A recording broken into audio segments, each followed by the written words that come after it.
माननीय सदस्य श्री भास्कर भागरे जी।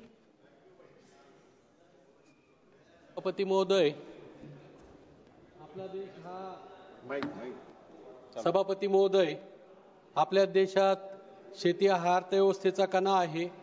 शेतकरी शेतामध्ये काबाड कष्ट करून आपल्या देशाचीच नव्हे तर जगाच्या अन्नधान्याची गरज भागवतो। चांगले पीक येण्यासाठी त्याला युरियाची गरज आहे। सध्या देशामध्ये शेतकऱ्यांना लागणारा प्रचंड युरिया हा अनुदानित दरामध्ये दिला जातो आणि त्याचबरोबर औद्योगिक वापरासाठीचा युरिया हा जास्तीच्या भावाने दिला जातो। सध्या बाजारामध्ये युरियाचं शॉर्टेज आहे, लिंकिंग होतं, जास्त भाव देऊन शेतकऱ्यांना युरिया खरेदी करावा लागतो।